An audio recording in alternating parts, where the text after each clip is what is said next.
네, 윤석열 대통령에 대한 구속영장이 조금 전 발부됐습니다. 헌정사 초유의 현직 대통령 구속인데요. 서울 서부지법에 나가 있는 취재기자 연결합니다. 김혜린 기자. 네, 법원이 새벽 2시 50분쯤 윤석열 대통령에 대한 구속영장을 발부했습니다. 심사가 끝난 지 8시간 만에 결론을 내린 건데요. 윤 대통령이 증거를 인멸할 우려가 있어 구속이 필요하다고 판단했습니다. 윤 대통령이 수사에 제대로 응하지 않고 있어 증거 인멸 등의 우려가 있다는 공수처 측의 주장이 더 설득력이 있다고 판단한 것으로 보이는데요. 헌정사상 처음으로 현직 대통령 체포에 이어 구속영장까지 발부받은 만큼 공수처 수사에는 탄력이 붙을 전망입니다.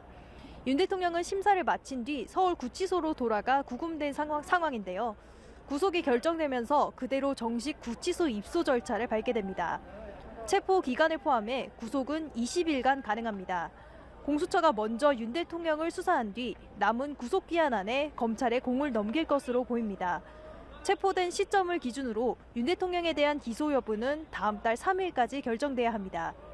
앞서 체포 적부심으로 빠진 기간까지 더하면 기한은 더 늘어날 수 있는데요.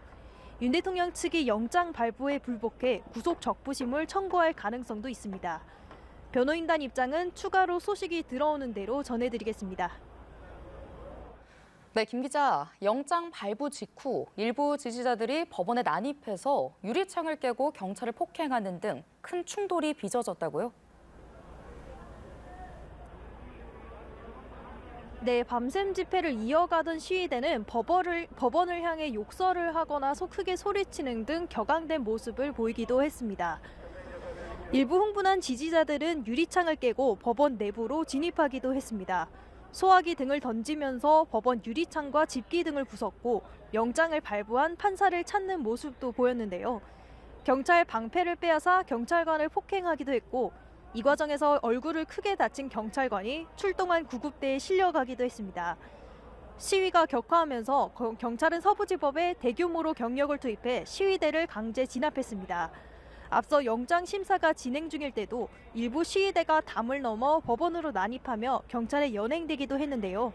심사를 마친 뒤 공수처 차량을 파손하고 수사관을 구타해 경찰에 붙잡히는 사태도 발생했습니다. 지금까지 법원 앞에 모인 윤 대통령 지지자 중 40명이 경찰에 붙잡혔는데 더 늘어날 것으로 보입니다. 지금까지 서울 서부지법에서 전해드렸습니다.